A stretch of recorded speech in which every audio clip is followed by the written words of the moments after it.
नमस्ते दोस्तों, 17 मई के वीडियो में आप सभी का स्वागत है। मेरा नाम महेश पलावत है। इस वीडियो में हम बात करेंगे कि मानसून कहां तक आगे बढ़ा है और किन किन इलाकों में आगे बढ़ सकता है। देश अब भीषण गर्मी की चपेट में आने वाला है, ऑलरेडी आ चुका है कई इलाकों में। बारिश की गतिविधियों में खास करके उत्तर भारत में बहुत ज़्यादा कमी आएगी। मध्य और पूर्वी भारत भी लगभग सूखे रह सकते हैं। पूर्वोत्तर राज्यों में बारिश जारी रहेगी। पहाड़ों पर वेस्टर्न डिस्टर्बेंस एक के बाद एक आएंगे, लेकिन उनकी ताकत कमज़ोर होगी। तो अब हम देखते हैं कि इस समय जो वेदर सिस्टम है वो क्या बने हुए हैं। तो आप देखिए कि एक साइक्लोनिक सर्कुलेशन है जो पाकिस्तान के ऊपर बना हुआ है, या इसको कह सकते हैं कि एक फीबल वेस्टर्न डिस्टर्बेंस भी कहा जा सकता है। एक वेस्टर्न डिस्टर्बेंस आपको दिख रहा होगा जो वेस्ट ईरान, पश्चिमी ईरान के ऊपर बना हुआ है। तो ये एक ट्रफ है जो पाकिस्तान तक जा रही है। और हवाएं आप देखिए कि अब अगर आप देखें दिल्ली, पंजाब, हरियाणा, पश्चिमी उत्तर प्रदेश, इस इलाके में पश्चिम दिशा से हवा आना शुरू हो गई है। तो गर्मी बढ़ने लगी है ऑलरेडी। और एक ट्रफ है जो उत्तर प्रदेश से लेकर के पूर्वोत्तर राज्यों तक जा रही है, लेकिन क्योंकि यहाँ पर ये सूखी हवाएं आ रही हैं, आप देखिए अगर ये यहाँ से आ रही होती हैं या इधर से कहीं से नमी लेकर के आ रही होती हैं, यहाँ से भी आप देखिए सूखी हवाएं आ रही हैं, और ये भी जो पाकिस्तान वगैरह से सूखी हवा है। तो इसीलिए पूर्वी उत्तर प्रदेश और बिहार में बारिश की संभावना हमें अभी फ़िलहाल दिखाई नहीं दे रही है। एक एंटी साइक्लोन है जो अरब सागर में बना हुआ है। जब तक ये विपरीत चक्रवाती हवाओं का क्षेत्र बना रहेगा और उत्तर पश्चिम दिशा से हवाएं अरब सागर में आती रहेंगी, तब तक जो केरल पर मानसून का ऑनसेट है वो नहीं हो पाएगा। मौसम विभाग ने हालांकि ये जारी किया है कि 26 मई को मानसून केरल पर दस्तक दे देगा, लेकिन उन्होंने ±4 डेज़ बताया, 4 दिन आगे या 4 दिन पीछे। तो हमारा अनुमान यही है कि 4 दिन पीछे ही होगा। अब अगर देखा जाए तो मानसून ऑलरेडी पहुँच चुका है। आप देखिए ये अंडमान सागर में पहुँच चुका है। तो ये आप देखिए कि किस तरह से मानसून आगे बढ़ता है। इस मैप में आप देख सकते हो कि ये 22 मई को पहुंचना था, वहाँ 16 मई को पहुंच गया, काफ़ी पहले पहुंच गया, कल ही पहुंच गया था। और अब आप देखिए कि जब 1 जून को मानसून केरल पर पहुंचता है तो उसके साथ साथ ये म्यांमार वगैरह पर पहुंच जाता है, लेकिन 5 जून को आप देखिए कि कर्नाटक, पूरा केरल और तमिलनाडु कवर हो जाता है, आंध्र प्रदेश का रायलसीमा कवर हो जाता है, कर्नाटक और गोवा तक ये पहुंच जाता है 5 जून को।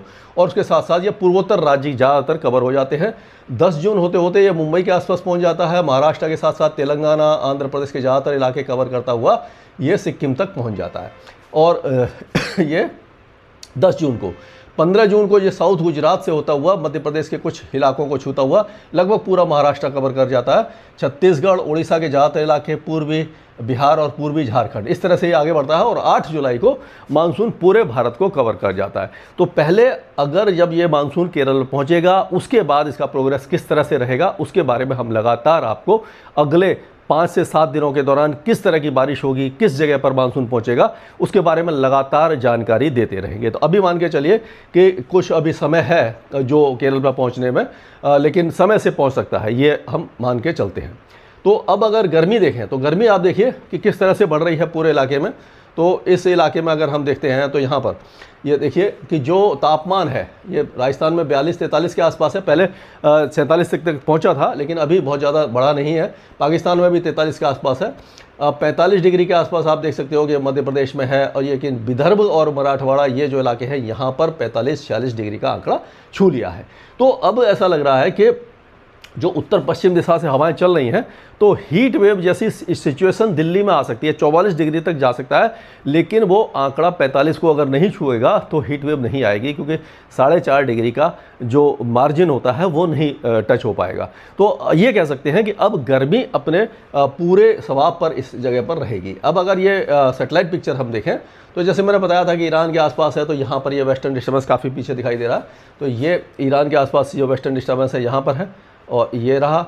और एक साइक्लोनिक सर्कुलेशन यहाँ पर बना हुआ है, और ये ट्रफ जो है वो यहाँ से इस तरह से ये दक्षिण भारत में जा रही है। और जो साइक्लोनिक सर्कुलेशन था वो ये म्यांमार के आसपास पहुँच गया। जो वेलमार्क लो प्रेशर एरिया था वो समझ लीजिए हट गया है पूरी तरह से। तो आज का अगर हम वेदर देखते हैं कि आज किस तरह का मौसम रहने वाला है 17 तारीख को, तो आप देखिए पहाड़ों पर कुछ भी नहीं है। ये जो पीला पीला कलर देख रहे हैं आप, ये मॉडल जो दिखा रहा है ये केवल नमी है, मॉइस्चर है। तो मॉइस्चर के कारण क्या होगा कि बादल बनेंगे, लेकिन कोई खास वेदर एक्टिविटी हमें दिखाई नहीं दे रही है। पाकिस्तान में भी कोई खास वेदर एक्टिविटी नहीं, अफगानिस्तान में भी नहीं। ईरान के कुछ इलाकों में बारिश की गतिविधियाँ आपको दिखाई दे जाएंगी। और नेपाल की पहाड़ियों में, पूर्वी नेपाल में जो आपका धूलाबाड़ी वगैरह का इलाका है, वहाँ पर आपको बारिश दिखाई देगी सिक्किम में, उप हिमालय पश्चिम बंगाल के साथ साथ पूर्वोत्तर राज्यों में असम, मेघालय, अरुणाचल प्रदेश, नागालैंड, मणिपुर और मिजोरम तक दिखाई देगी। त्रिपुरा में कम बारिश रहेगी। बांग्लादेश भी लगभग खाली पड़ा रहेगा। तो इस तरह का ये वेदर है।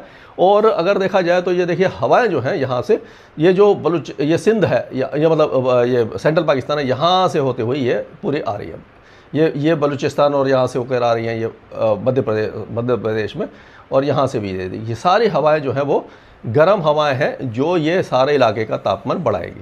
आप देखेंगे कि पंजाब, हरियाणा, दिल्ली, उत्तर प्रदेश, यहाँ तक कि बिहार और जो राजस्थान के कई इलाके हैं, महाराष्ट्र के कुछ इलाके, मध्य प्रदेश के पश्चिमी इलाके, यहाँ पर टेम्परेचर तेज़ी से अब बढ़ेगा। अगले 2-3 दिनों के दौरान 3 से 5 डिग्री तक तापमान बढ़ सकती है, यानी कि हीट वेव कई जगह पर परेशान कर सकती है। लेकिन जो धूल भरी आंधी थी और जो बहुत ज़्यादा नुकसान हो रहा था, जो ओले गिर रहे थे और जो बहुत ज़्यादा लोगों की जान जा रही थी, बिजली गिर रही थी, वो सिनारियो अभी फ़िलहाल ये कई दिनों तक यहाँ पर दिखाई नहीं देगा। तो लोग सुरक्षित रहेंगे। कोई भी मतलब इंक्लीमेंट वेदर हमें दिखाई नहीं देने वाला है। 18 तारीख को भी अगर देखें तो वेस्टर्न डिस्टर्बेंस का कुछ असर, एक cyclonic circulation as a cyclonic circulation जो दिखाई दे रहा है, यहाँ पर जम्मू कश्मीर, गिलगिट बाल्टिस्तान वगैरह में बारिश रहेगी। पूर्वोत्तर राज्यों में बारिश रहेगी। और अगर देखा जाए तो जैसे आज भी जो बारिश है वो केरल और ये लक्षद्वीप में काफ़ी ज़्यादा है, अंडमान में भी कई इलाकों में दिखाई देगी आपको। यहाँ पर आप देखेंगे कि ये जो आंध्र प्रदेश है, यहाँ पर कर्नाटक के कुछ इलाकों में बारिश रहेगी। और अगर आप देखते हैं तो 18 तारीख को जो बारिश है वो हो सकता है कि कोंकण एंड गोवा, सिंधुदुर्ग, रत्नागिरी, गोवा से लेकर के गोवा में भी बारिश हो सकती है। मुंबई के भी कुछ इलाकों में, दक्षिणी मुंबई में बारिश की गतिविधियां 18 तारीख को, प्री मानसून गतिविधियां अब यानी कि धीरे धीरे आ जाएंगी। तो 18, 19 और 20 तारीख को मुंबई से लेकर के ये पश्चिमी तट जो है पूरा, गुजरात को छोड़ करके मुंबई, थाने, दहानू से लेकर के आपका पूरा पश्चिमी तट बारिश देखता रहेगा।